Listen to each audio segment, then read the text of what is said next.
আল্লাহ তাআলার শুকরিয়া, লাখো কোটি শুকরিয়া যে আল্লাহ আমাদেরকে হায়াত দিয়ে সুস্থ রেখে জুমার নামাজে আসার, বসার, শোনার তৌফিক দিয়েছেন। এই জন্য সবাই জবান খুলে একবার শুকরিয়া আদায় করি, আলহামদুলিল্লাহ।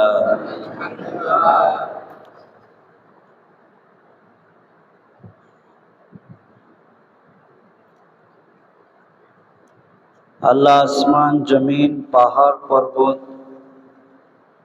নদ নদী, খাল বিল তথা বিশ্বজগৎকে সৃষ্টি করার সাথে আল্লাহ তাআলা জামানাকে সৃষ্টি করেছেন, সময়কে সৃষ্টি করেছেন। কোরআনে আল্লাহ তাআলা বলেছেন যে আমি এই সময়কে 12 মাসে ভাগ করেছি। কয় মাস? বাংলায়ও 12 মাস, ইংরেজিতেও 12 মাস, আরবিতেও 12 মাস।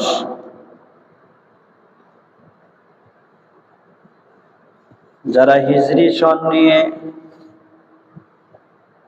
হিজরি সনের উপরে জীবন অতিবাহিত করে তাদের কাছেও 12 মাস। একজন মুসলমানের জন্য বাংলা, ইংলিশের পাশাপাশি আরবিটাকে প্রাধান্য দেওয়া, এটাকে মূল্যায়ন করা জরুরি মুসলিম হিসাবে। কিন্তু আফসোসের বিষয়, ইংরেজি মাস যেভাবে আমরা জানি, বাংলা মাসের যেভাবে হিসাব রাখি, আরবি মাসের 12 মাসের নাম আমরা অনেকেই জানি না।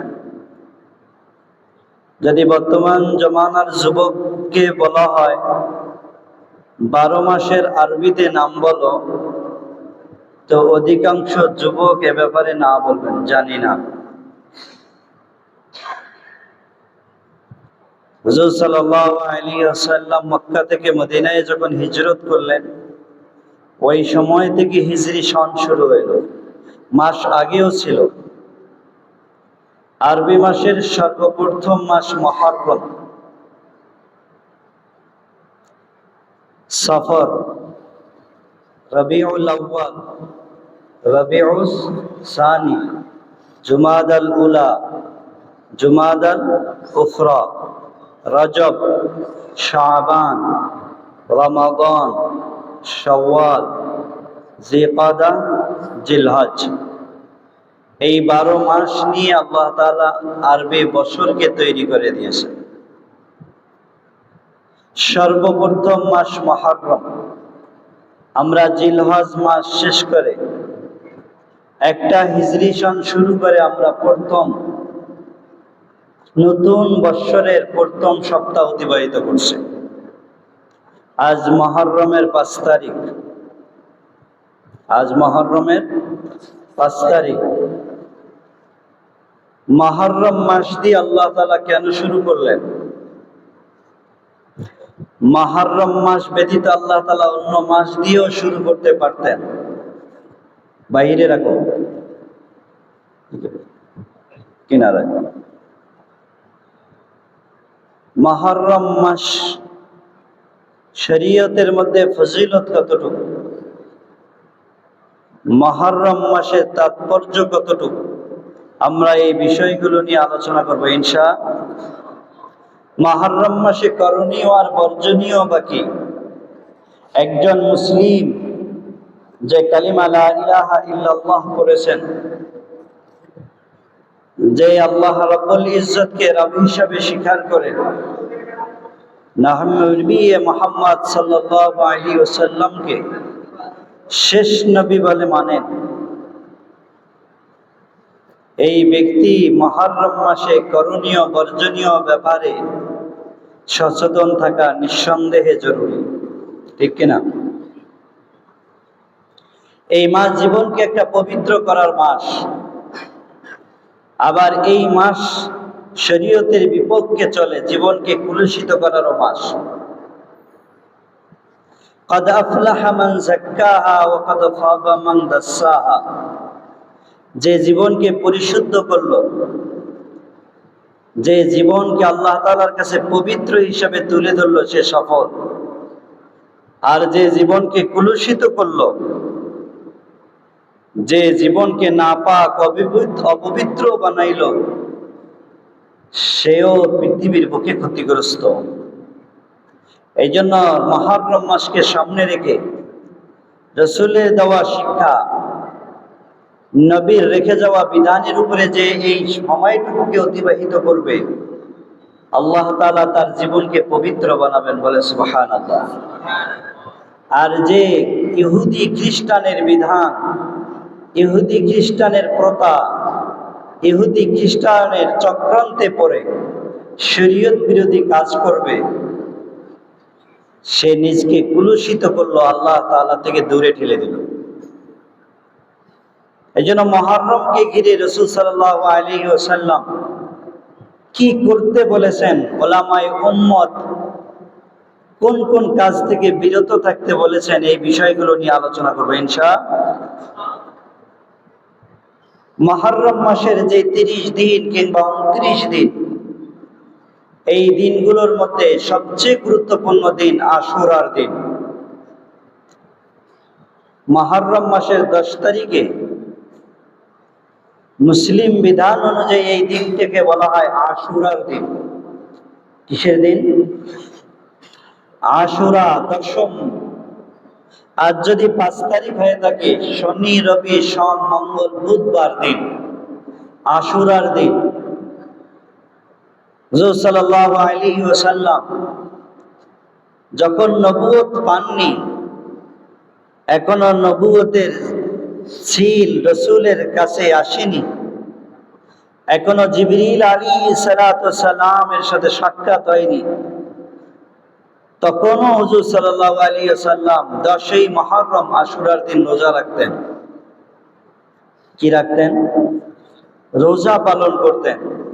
হুজুর সাল্লাল্লাহু আলাইহি ওয়াসাল্লাম নবুয়ত পেলেন, মক্কা থেকে হিজরত করে মদিনায় আসলেন। মক্কার ওই কষ্টের জীবন শেষ করে যখন মদিনায় আসলেন, এসে দেখলেন ইহুদিরা 10ই মুহররম রোজা রাখে। রাসূল সাল্লাল্লাহু আলাইহি ওয়াসাল্লাম জিজ্ঞেস করলেন, তোমরা কেন রোজা রাখো?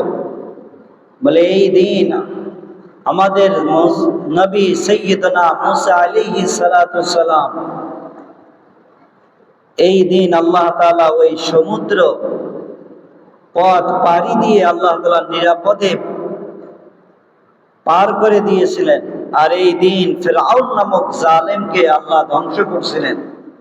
আমরা ওই শুকরিয়া আদায় করে কৃতজ্ঞতা জ্ঞাপনের লক্ষ্যে আমরা 10ই মুহররম রোজা রাখি।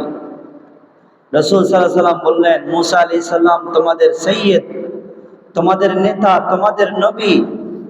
মুসা আলাইহিস সালাতু ওয়াস সালাম আমার তো ভাই, আমারও হক, আমিও ওই দিন শুকরিয়া তান রোজা রাখবো।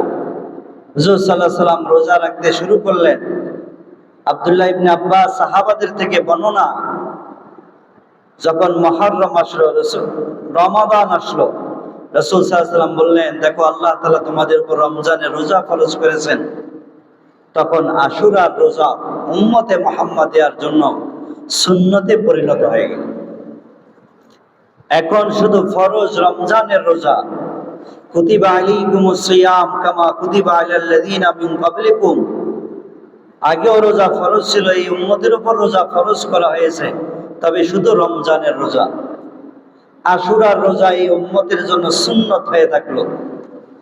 এই দিনটার মর্যাদা, এই দিনটার সম্মান রাসূল আসার পর থেকে নয়, বরং এই দিনের ফজিলত, এই দিনের সম্মান, এই দিনের মর্যাদা, এটা হুজুর সাল্লাল্লাহু আলাইহি ওয়াসাল্লাম আসার আগে থেকেই ছিল। যেই জিনিসের সম্মান আগে থেকেই আছে, রাসূল এটাকে শরীয়তের বিধান দিয়ে আরো সম্মানিত করছেন। আগে থেকেই সহিহ হাদিসে বর্ণনা এই দুইটি পাওয়া যায় যে এই দিন মুসা আলাইহিস সালাতু ওয়াস সালামকে আল্লাহ নাজাত দিয়েছিলেন, এবং এই দিন মুসা আলাইহিস সালাতু সালামের বিপক্ষে আল্লাহ তাআলার শত্রু যে ফিরআউনকে আল্লাহ তাআলা ধ্বংস করছিলেন, এই দুই বর্ণনা নিঃসন্দেহে সহিহ সনদের সাথে এসেছে। বাকি আরো কিছু বর্ণনা পাওয়া যায়, যে বর্ণনার নির্দিষ্ট কোন সহিহ সনদ পাওয়া যায় না। যেমন বলা হয়েছে, এই দিন আল্লাহ তাআলা আদম আলাইহিস সালাতু সালামের দোয়াকে কবুল করেছেন। এই দিন হযরত ইউসুফ আলাইহিস সালাতু সালামকে জেল থেকে মুক্ত করেছেন। এই দিন আইয়ুব আলাইহিস সালাতু সালামকে রোগ মুক্তি নসিব করেছেন। এই দিন ইব্রাহিম আলাইহিস সালামকে আগুন থেকে মুক্ত করে দিয়েছেন। এই দিন নিয়ে আরো কিছু মতো ঘটনা কিছু কিতাবে বর্ণিত হয়েছে। আমাদের ঘরে ছোটি বই মুকসিদুল মুমিনিন, এই কিতাবের মধ্যে ঘটনাগুলো বর্ণনা করা হয়েছে। তবে মনে রাখতে হবে, এইগুলোর পিছনে সহিহ কোনো রিওয়ায়াত নেই, সহিহ কোনো হাদিস নেই, বরং এই রিওয়ায়াত অনেকগুলো ভিত্তিহীন। এর বর্ণনা সহিহ শুদ্ধভাবে পাওয়া যায় না। কিন্তু দুইটি বর্ণনা খুব সুন্দর পাওয়া যায়, যেটা মুসা আলাইহিস সালাতু সালামের ব্যাপারে রিওয়ায়াত করলাম। হুজুর সাল্লাল্লাহু আলাইহি ওয়াসাল্লাম এই দিনের ব্যাপারে উম্মতকে বললেন, উম্মত সুমু ইয়াউম আশুরা, আশুরার দিন রোজা রাখো। ওয়া খালিফুল ইয়াহুদ, এবং ইহুদিদের মুখালেফত করো, তাদের সাথে তোমাদের মতপার্থক্য রেখে দাও। হুজুর সাল্লাল্লাহু আলাইহি সাল্লাম আশুরার 10ই মুহররমের দিন রাসূলের পক্ষ থেকে বিধান এসেছে 10ই মুহররমে রোজা রাখা। কিসের রোজা? এবং রাসূল বলছেন, সিয়াম ইয়াউম আশুরা আহতাসিবু আলা আল্লাহ আন ইউকাফিরা আস-সানাতাল্লাতী ক্বাবলা। বড় পবিত্র জীবন হবে যদি আশুরার রোজা রাখি। আল্লাহ রাসূল সাল্লাল্লাহু আলাইহি ওয়াসাল্লাম বলছেন, আমি আল্লাহর কাছে দৃঢ় প্রত্যাশী, আমি এটা আশা করি যে ব্যক্তি আশুরার দিন রোজা রাখবে তথা আগামী বুধবার দিন যে রোজা রাখবে, আল্লাহ তার পূর্বের 1 বৎসরের জীবনের গুনাহকে মাফ করে দিবেন। কয় বৎসর? এ ব্যাপারে উলামা ইকরাম বলছেন, সগীরা গুনাহ, যত ছোট ছোট গুনাহ আমরা 1 বৎসর ধরে করেছি, দিনে করেছি, রাতে করেছি, সকালে করেছি, সন্ধ্যায় করেছি, দুপুরে করেছি, ইচ্ছায় করেছি, চোখে করেছি, হাতে করেছি, কখনো আমরা অন্যের সাহায্য নিয়ে করেছি, যত ধরনের সগীরা গুনাহ আমাদের 1 বৎসর হয়ে গেছে, যেই গুনাহগুলোর ব্যাপারে আল্লাহ তাআলা ভালো জানেন, আমাদেরও জানা নেই। আল্লাহ বলছেন, আল্লাহ রসুলের জবানে, হে নবী, আপনার উম্মতকে এই পয়গাম দিয়ে দেন যে আশুরার দিন রোজা রাখবে, তার পূর্বের 1 বৎসরের আমি আল্লাহ সগীরা গুনাহকে মাফ করে দিব।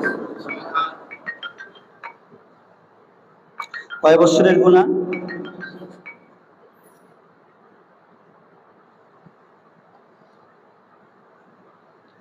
1 বৎসরের গুনাহ আল্লাহ মাফ করে দিবেন। এই 1 বৎসরের গুনাহ মাফ যদি আশুরার 10 তারিখে রোজা না রেখে যদি 12 তারিখে রোজা রেখে দেই, যদি আমি আমার 12 তারিখ থেকে 30 তারিখ পর্যন্ত রোজা রেখে দেই, এই ফজিলত পাওয়া যাবে। শুধু আল্লাহ তাআলা ওই একদিন দিয়েছেন, যে একদিন আল্লাহ তাআলার কাছে বড় মর্যাদাবান, এই সময়টুকু আল্লাহ তাআলার কাছে দামি, এই সময়ের ভিতরে যে রোজা রাখবে তার ইবাদতটুকু আল্লাহ তাআলার কাছে দামি।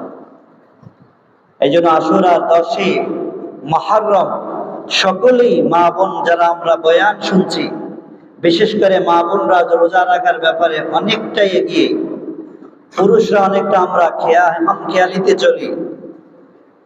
কখনো আমাদের ব্যস্ততা থাকে, কখনো আমাদের কাজের ব্যস্ততা, কখনো আমাদের পেরেশানি, কখনো আমাদের ছুটে চলতে হয় ভিন্ন কোনো দূর দেশে, আমাদের পক্ষে অনেক সময় সম্ভব হয় না। কিন্তু মা বোনরা ঘরে থাকেন, মা বোনদের কাছে অনুরোধ, তাদেরও হায়াত যাবে, আমাদেরও হায়াত শেষ হবে, যদি একদিন রোজা রাখে তো আল্লাহ তাআলা অতীতের 1 বৎসরের গুনাহকে মাফ করে দিবেন। যেখানে রাসূল সাল্লাল্লাহু আলাইহি ওয়াসাল্লাম একদিনের রোজা রাখার কথা বলেছেন, রোজা রাখার বিধান আল্লাহ যে হাদিসে দিয়েছেন, মনে রাখবেন এই হাদিসের আরেকটা অংশ আছে, ওয়া খালিফুল ইয়াহুদ, বলছে তোমরা ইহুদিদের মুখালেফত করো, ইহুদিদের সাথে মিল রাখিও না, ইহুদিরা যেই পথে চলে এর বিপক্ষে তোমরা চলিও। আল্লাহ রসুলের এক হাদিসে আসছে, বলে মাছের, সমুদ্রের দুইটি মাছের ভিতরে যদি তোমরা দ্বন্দ্ব দেখো যে তারা একে অপরের উপরে আঘাত হানছে, মনে রাখিও এর পিছনে ইহুদিদের ষড়যন্ত্র আছে। পুরা বিশ্বের সব জায়গায় যারা ষড়যন্ত্র করেন তাদের নাম হইল ইহুদি। এরা মুসা আলাইহিস সালামের অনুসারী এক সময় ছিল, এখন মুসা আলাইহিস সালামকেও তারা মানেন না, বরঞ্চ তারা তাদের মতো করে জীবন অতিবাহিত করেন। এই ইহুদি বংশ মুসলমানের সবচেয়ে বেশি শত্রুতা পোষণ করে, সবচেয়ে বেশি মুসলমানকে ধ্বংস করার চক্রান্ত করে। আল্লাহ রসুল মুসলমানকে পয়গাম দিয়েছেন, দেখো আমি 10ই মুহররম রোজা রাখতে বলেছি, এই দিন ইহুদিরাও রোজা রাখে, যদি তোমরা তাদের সাথে রোজা রাখো তাহলে তাদের মতো হয়ে যাবে, দেখতে কেমন জানি তাদের সাথে তোমাদের মিল পড়ে যাবে। তাই রাসূলুল্লাহ সাল্লাল্লাহু আলাইহি ওয়াসাল্লাম বললেন, সুমু কাবলাহু, সুমু ইয়াওমান কাবলাহু আও বাদা, ওই একদিনের আগে কিংবা একদিনের পরে তোমরা একটা রোজা রেখে দিও। 10ই মুহররমের আগে একদিন অথবা 10ই মুহররমের পরে একদিন, এই 9 তারিখ কিংবা 11 তারিখ যদি রোজা রেখে দাও তখন মুসলমানের রোজা হবে 2টা আর ইহুদিদের রোজা হবে 1টা। তো 2টা আর 1টা মিল না অমিল? এই জন্য রসুল বলছেন 9 তারিখে রোজা রাখো অথবা 11 তারিখে রোজা রাখো, তো 2টা রোজা হবে। এই জন্য মুসলিম উম্মার কাছে এই বাণী থাকবে রসুলের, যদি বুধবার দিন আশুরার রোজা আমি রেখে দেই তাহলে যেন আমি 9 তারিখে একটা রোজা রাখি, যদি 9 তারিখে রোজা রাখতে না পারি তাহলে যেন আমি 11 তারিখে একটা রোজা রেখে আমি ওই ইহুদিদের বিপক্ষে যেন দাঁড়িয়ে যাই। এই জন্য রসুলের বিধান অনুযায়ী কয়টা রোজা রাখতে হবে? 2টা, 9 তারিখ 10 তারিখ অথবা 10 তারিখ 11 তারিখ। 9 তারিখ 10 তারিখ উত্তম, 10 তারিখ 11 তারিখ উত্তম। এই ব্যাপারে ওলামায়ে কেরামের 2 মতই আছে, কেউ বলছে 10 আর 11 উত্তম, কেউ বলছে 9 আর 10 উত্তম। 9 আর 10 যারা উত্তম করছে তাদের কথার পিছনেও দলিল আছে, যারা 10 এবং 11 বলছে তাদের কথার পিছনেও দলিল আছে। যারা 10 এবং 11 কে উত্তম বলছে তাদের পিছনে দলিল হইল রসুলের হাদিস। রসুল সাল্লাল্লাহু আলাইহি ওয়াসাল্লাম বললেন, খালিফুল ইয়াহুদ, ইহুদিদের বিপক্ষে দাঁড়াও, ইহুদিদের মতবিরোধ করো, ইহুদিদের মত হইও না। আচ্ছা, বিরোধ করতে গেলে আগে এক তো হইতে হয়, বিরোধ করতে গেলে আগে এক হইতে হয়। যদি 10 তারিখে রোজা রাখি তো ইহুদিদের সাথে মিলে যাবে, মিলে যাওয়ার পরে যদি 11 তারিখ রেখে দেই তাহলে মতবিরোধ হইল। এই জন্য বিরোধ মুআফাকাতকে চায়, ঐক্যকে চায়। এই জন্য বলছে 10 তারিখ রোজা রেখে দেওয়ার পরে যখন ইহুদিদের সাথে মিলে যাবে তো এটার বিপরীত করার জন্য 11 তারিখে রোজা রেখে দেওয়া হতো। আর যারা 9 তারিখ আর 11 তারিখের কথা বলছে তখন তাদের কথার পিছনে দলিল হইল, বলে আল্লাহ রসুল যে মুখালেফত করতে বলছে এর অর্থ হইল তাদের সাথে যেন নাই মিলে। বলে কখনো কখনো আগের জমানায় কূপ খনন করত, তো কূপের মালিক খননকারীদের এসে বলতো কূপের মুখ ছোট করো, কূপের মুখ ছোট করো। এর অর্থ কি কূপের মুখ বড় হয়ে গেছে তাই এখন ছোট করো, নাকি কূপ খনন করার সময় যেন কূপ ছোট থাকে এই জন্য কূপ বলে দিছে কূপের মুখ ছোট করো? আগে থেকেই বলে দিছে কূপের মুখ ছোট করো। এর অর্থ এটা না যে কূপের মুখ বড় করে তারপরে জোড়া দিয়ে ছোট করো। রাসূল সাল্লাল্লাহু আলাইহি ওয়াসাল্লামের হাদিসের কথা হলো তোমরা ইহুদিদের মুখালেফত করো, এর অর্থ যে তোমাদের জীবনে যদি কোনো সময় ইহুদিদের মুআফাকাত আসে তো আগে থেকেই তোমরা তাদের মুখালেফত করো, তাদের সাদৃশ্য যেন তোমাদের না হয়। যদি 9 তারিখ রোজা রাখার পরে 10 তারিখ রাখে তখন তাদের মুআফাকাত হবে না, আগে থেকেই মুখালেফত হবে। রাসূল বলছেন তাদের মুআফাকাত করে মুখালেফত করিও না, বরঞ্চ তোমাদের জীবনের প্রতিটা সময়ে তাদের মুআফাকাত না করে মুখালেফতের সুরত শুরু থেকেই তৈরি করো। এই জন্য এই সমস্ত ওলামায়ে কেরাম বলছেন 9 তারিখ এবং 10 তারিখ এই 2 দিন রোজা রাখা শ্রেষ্ঠ। যদি কোনো অপারগতা আসে যে আমি 9 তারিখ রাখতে পারছি না, হয়তো সফরে যাচ্ছি, কিংবা আমার দুর্বলতা আছে, কিংবা আমার অসুস্থতা আছে, তখন ভিন্ন কথা, 10-11 রাখবো।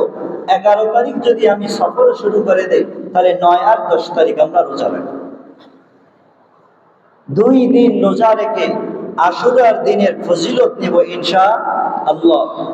এই দিনগুলোর মধ্যে করণীয় ব্যাপারে আরো কিছু মওযু হাদিস, যে হাদিসগুলোর কোনো ভিত্তি নেই, যেমন এই দিনের উপরে লক্ষ্য করে বলা হয়েছে, চটি কিতাবগুলো লেখা হয়েছে, মনে রাখবেন সহি কথা হাদিসের কিতাবে পাওয়া যায়। ঘরের বারান্দায় বিক্রি করে, ওই আমাদের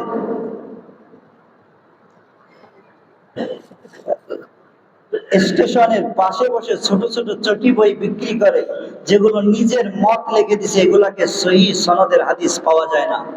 এই জন্য ওলামায়ে কেরামের কাছে যাবেন, দেখবেন এই চটি কিতাবগুলোতে আশুরার দিন নিয়ে কত ফজিলতের কথা বলছে।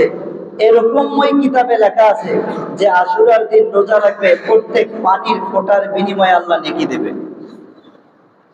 এই হাদিসটা সহি না, এই হাদিসটা জয়ীফ, এই হাদিসটা ভুল হাদিস। এটাকে হাদিস বলা যায় না, এটা বানানো হাদিস।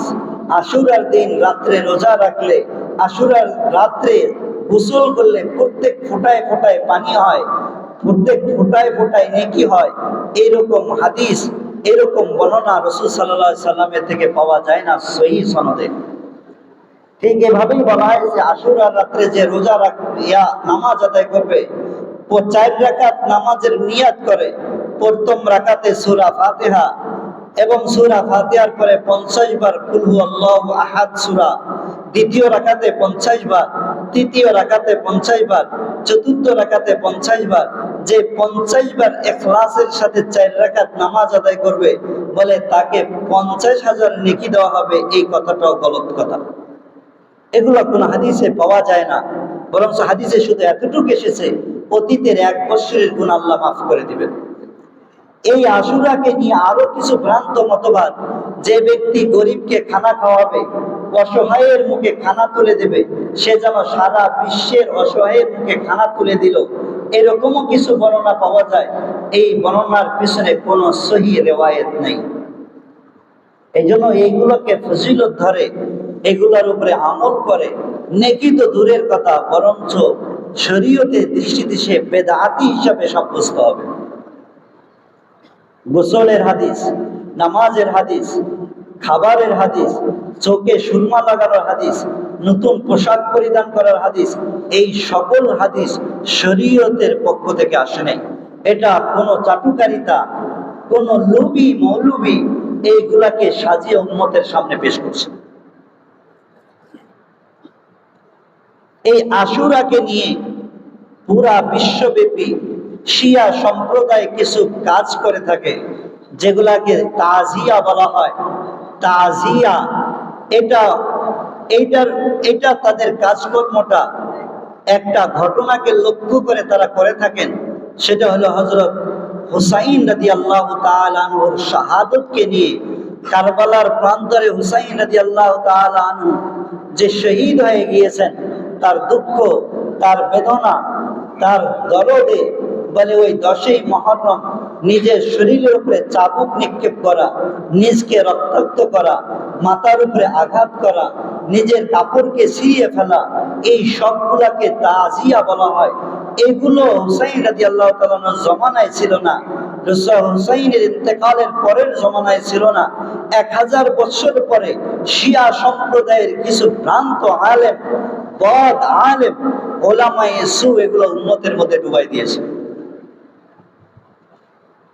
কোন বিধান শরীয়তের মধ্যে নাই যে নিজের জীবনের ক্ষতি করে, নিজের শরীরকে রক্তাক্ত করে, নিজের মাথার উপরে আঘাত এনে, নিজে ঘর থেকে বের হয়ে নিজের গায়ে রং ছিটিয়ে রাস্তায় ঢোল তবলা বাজিয়ে যে তাজিয়া পালন করা হয়, ইয়া হুসাইন, ইয়া হুসাইন, ইয়া হুসাইন আওয়াজ দিয়ে, এই সবগুলো শরীয়তের কোনো বিধান নেই। এগুলা শিয়া সম্প্রদায় করে থাকেন। শিয়া সম্প্রদায়ের আকীদার মধ্যে একটা আকীদা, মনে রাখবেন, তারা মুসলমান দাবি করে কিন্তু তারা মুসলমান নয়, বরঞ্চ তাদের কিছু আকীদা হইল যে জিবরিলকে আল্লাহ পাঠিয়েছেন আলীর কাছে, সে বলে আলীর কাছে না গিয়ে মুহাম্মাদের কাছে গিয়েছে। নাউজুবিল্লাহ বলবেন না। বলে নবী হওয়া, কোরআনের ভিতরে একটা সূরা আছে সূরাতুল বেলায়া, এটা আলীর শানে। এটাকে নাকি হযরত ওসমান রাদিয়াল্লাহু তাআলা যখন কোরআন লিপিবদ্ধ করে লিখে ফেলছেন, এই সূরাটা নাকি সরাই দিয়েছেন। বলে নাউজুবিল্লাহ। কোরআন হেফাজতের দায়িত্ব কে নিয়েছে? একটা সূরা সরাই দেবে, আল্লাহ তাআলা আসমান থেকে চেয়ে চেয়ে থাকবেন। ওয়া ইন্না লাহু লাহাফিজুন, রাসূলের জামানা থেকে আজ পর্যন্ত একটা শব্দ না, একটা নুকতা পর্যন্ত কম বেশি হয় নাই। যেভাবে আল্লাহ রসুলের উপরে কোরআন অবতীর্ণ হয়েছে, এভাবে আজ পর্যন্ত আল্লাহ কোরআনকে হেফাজত করছেন, কিয়ামত পর্যন্ত হেফাজত করবেন। কিয়ামত আসার আগে আল্লাহ তাআলা সিনা থেকে, কোরআনের পৃষ্ঠা থেকে হরফগুলোকে আল্লাহ তাআলা উঠাই নেবেন।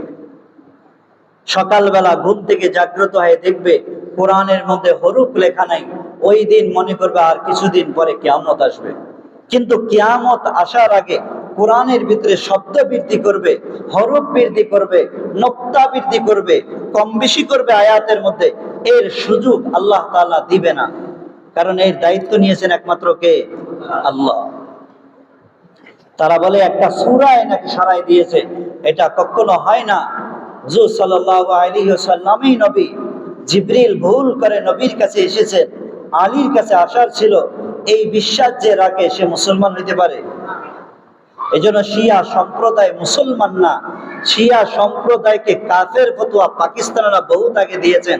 বাংলাদেশের ওলামা ইকরাম শিয়া সম্প্রদায়কে কাফের ফতোয়া দেওয়ার জন্য ওলামা ইকরাম বারবার চিঠি লিখেছেন যে রাষ্ট্রীয়ভাবে ঘোষণা করা হোক, কিন্তু বাংলাদেশের রাষ্ট্রীয়ভাবে ঘোষণা করার সেই হিম্মত নেই বলে আজ পর্যন্ত করতে পারে নাই। তবে এই আকীদা রাখতে হবে যে তারা ইসলামের গণ্ডি থেকে বের হয়ে গেছে। আল্লাহ আমাদেরকে এমন সম্প্রদায়ের আকীদা থেকে হেফাজত করুন, সকলে বলুন আমিন।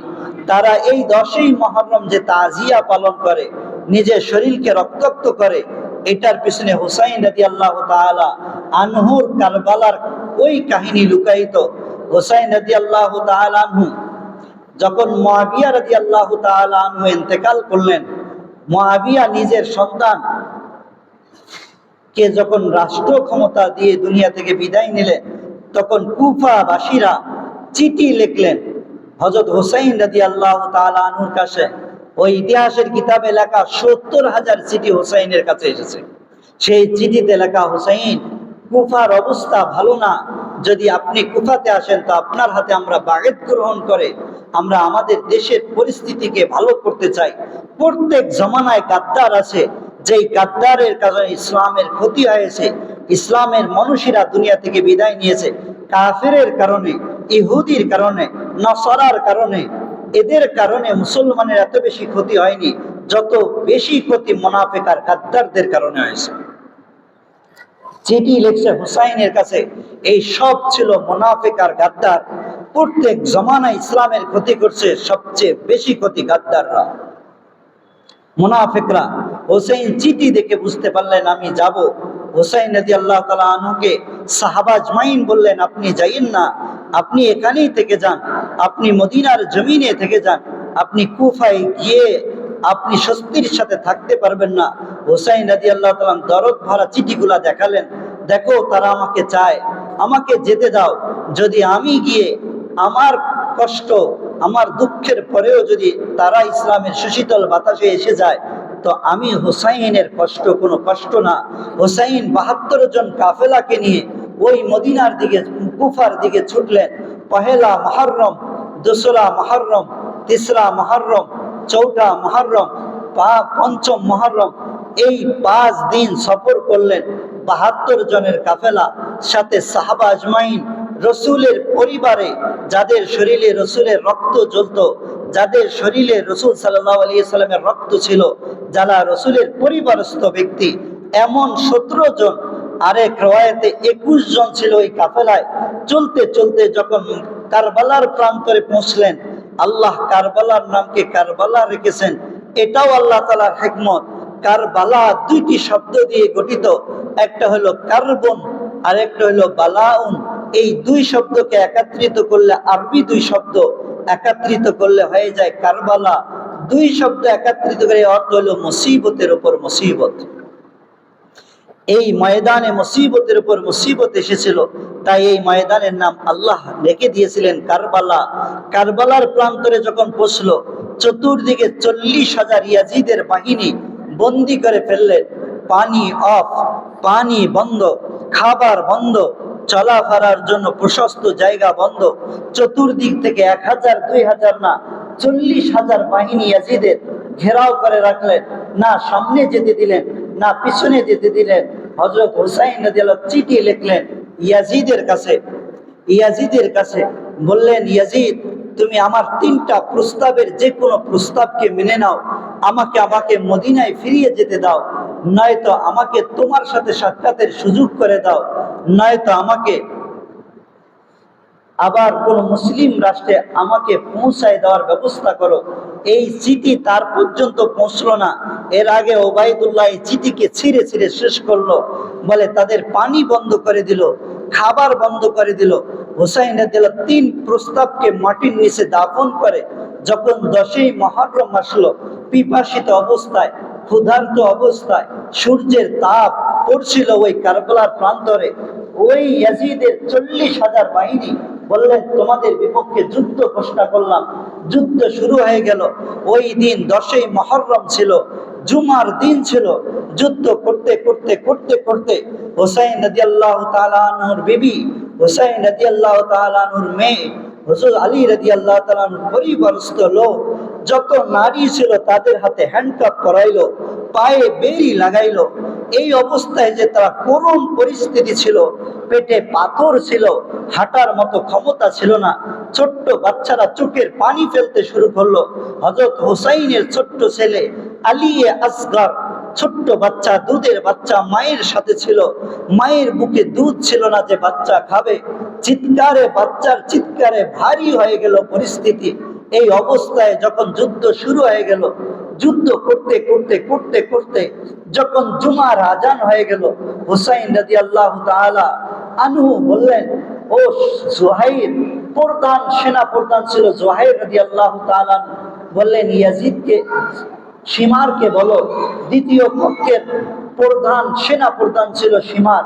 শিমারকে বললেন, শিমার আমাদেরকে নামাজের সময় দাও, নামাজ পড়ে আবার যুদ্ধ করব।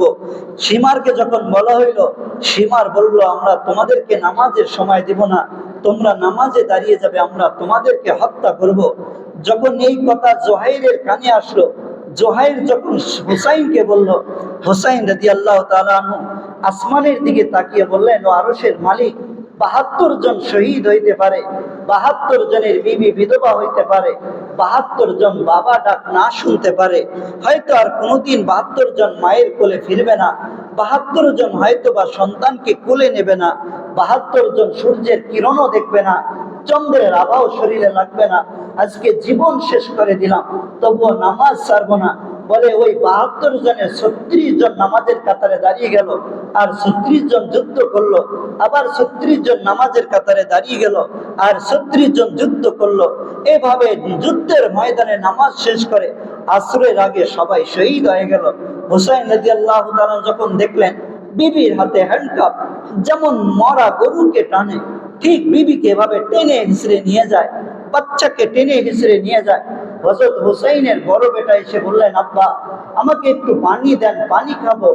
যখন হুসাইন রাদিয়াল্লাহু তাআলা বললেন, বেটা তোমাকে পানি দেওয়ার মতো পানি আমার কাছে নেই, তোর বাবা আর মাও আজ কতদিন যাবত ক্ষুধার্ত পিপাসিত, নিজের জিহ্বা বের করে হুসাইনের ঠোঁট, হুসাইনের নিজের ছেলের ঠোঁটে দিয়ে বলছিল, বেটা আমার জিহ্বাকে চুষে ওই গলাটাকে আবার ভিজিয়ে যুদ্ধের ময়দানে যাও। আবার যুদ্ধের ময়দানে চলে গেছে।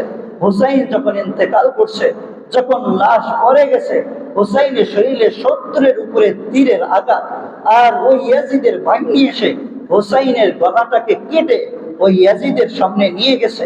এক মর্মান্তিক কাহিনী ছিল, এক কাহিনী বিশ্ব কোনোদিন দেখেনি, বিশ্ব কোনোদিন দেখবে না।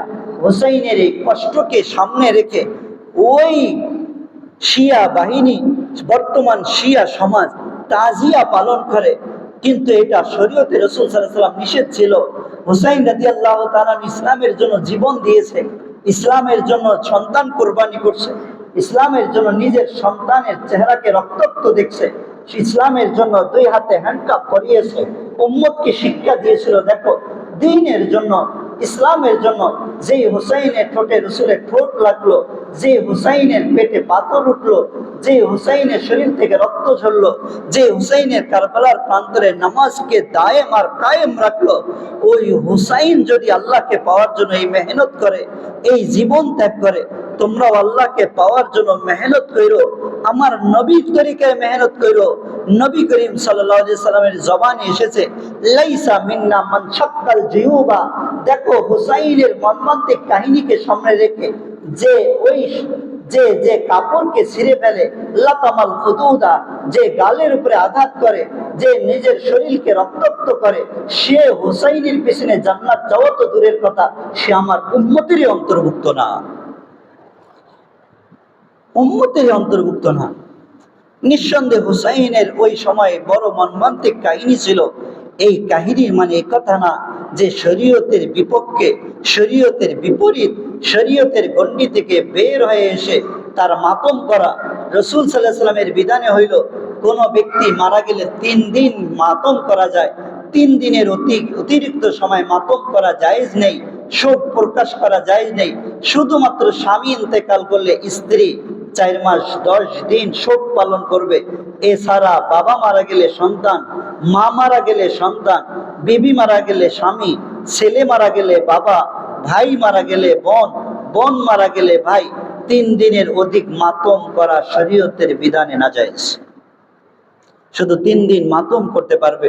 রাসূল সাল্লাল্লাহু আলাইহি ওয়াসাল্লাম দুনিয়া থেকে বিদায় নিয়েছেন, সাহাবারা এরকম তাজিয়া পালন করেন নাই। কোন সাহাবা রসুলের ইন্তেকালের কারণে শরীরকে রক্তাক্ত করা, মাথাকে ফাটানো, রাস্তায় ঢোল তবলা বাজিয়ে এরকম মিছিল বের করা আর ইয়া মুহাম্মদ, ইয়া মুহাম্মদ, ইয়া মুহাম্মদ, ইয়া মুহাম্মদ বলে চিৎকার করা, এটা রসুলের কোন সাহাবা করেন নাই। যদি সত্যি এটা ইবাদত হইতো, এটা শরীয়তের বিধান হইতো, শরীয়তের যদি এটা ধর্মের বিধান হইতো, তাহলে সর্বপ্রথম এই আমল করতো সাহাবারা। কে করতো? সাহাবারা। এর থেকে মর্মান্তিক ইন্তেকাল হযরত ওমর রাদিয়াল্লাহু তাআলা আনহু যখন শরীরের উপরে ওই আঘাত করলো, নামাজের মধ্যে পড়ে গেল, আর ওই অবস্থায় যখন ঘরে আসলো, কয়েকদিন পরে যখন হযরত ওমর রাদিয়াল্লাহু ইন্তেকাল করলেন, আব্দুল্লাহ ইবনে ওমরের রানের উপরে ওমর রাদিয়াল্লাহু তাআলার মাথা ছিল। ইন্তেকালের সময় আসছে, ওমর রাদিয়াল্লাহু বলছেন, বেটারে, আমার মাথাটা জমিনের উপর রেখে দাও। মর্মান্তিক মৃত্যু কাহিনী, নামাজ অবস্থায় ছুরির আঘাত, শরীর ক্ষতবিক্ষত করে ফেলছে ওমর রাদিয়াল্লাহু তাআলা আনহু, শাহাদাতের মর্যাদা। এরপরে ঘরে নিয়ে আসছে। মৃত্যুর সময় যখন আব্দুল্লাহ ইবনে ওমরের রানের উপরে হযরত ওমর রাদিয়াল্লাহু তাআলা মাথা, মৃত্যুর সময় বলছে, ও আব্দুল্লাহ, আমার বেটা আমার মাথাটাকে জমিনের উপর রেখে দাও। তখন বলছে, আব্বু, আপনার কষ্ট হবে না, আপনি দুনিয়া থেকে বিদায় নিচ্ছেন, একটু আরামে ইন্তেকাল করেন, আমার রানের উপরে বাবা আপনার মাথা থাক। বলে, বেটা, সরাও তুমি তোমার রানকে, আমাকে জমিনের উপর রেখে দাও। মর্মান্তিক মৃত্যু কাহিনী ছিল, সাহাবাদের চোখ থেকে ঝরঝর করে অশ্রু পড়ছিল। ওমর রাদিয়াল্লাহু মাথাটা জমিনে রেখে দিয়ে এইভাবে 2 গাল মাটিতে এভাবে ধাক্কা দিচ্ছিল আর বলছিল, ও দুনিয়ার মানুষ, তোমরা সাক্ষী থাকো, ওমরের ইন্তেকালের পরে যদি ওমর নাজাত না পায়, তো ওমরের মতো হতভাগা আর কেউ নাই, ওমরের মতো হতভাগা আর কেউ নাই। অথচ ওমরকে সামনে রেখে বলছিল, ওমর ফিল জান্নাহ, ওমর জান্নাতি। আর ওই ওমর মৃত্যুর সময় আফসোস করছে, ও ওমর, তুই দুনিয়ার জীবনে কি করলি, দুনিয়ার জিন্দিগিতে কিভাবে কাটাইলি, তোর সকাল কিভাবে কাটলো, তুই তো বাচ্চা ছিলি। যদি কোনো জমানার একটা কুত্তাও কষ্ট পায়, যদি কোনো দূর দেশের একটা কুকুরও যদি ক্ষুধার্ত থাকে, ওমর, তুই কাল কিয়ামতের দিন আল্লাহর সামনে কেমনে দাঁড়াবি?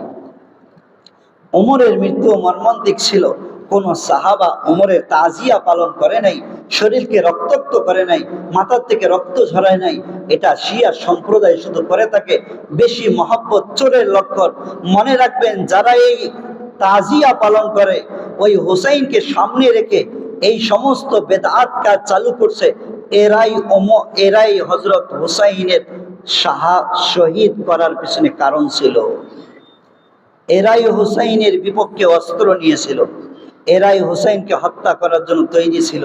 পরবর্তীতে বেশি ভালোবাসা দেখিয়েছে, বলে যেন আমাদের উপরে দোষ না করে, দোষ না চাপায় যে আমরাই হুসাইনের হত্যাকারী, আমরাই গাদ্দারি করে হুসাইনকে মক্কার জমিন থেকে ওই শামের কারবালার ময়দানে নিয়ে এসেছে, কুফার কারবালার ময়দানে।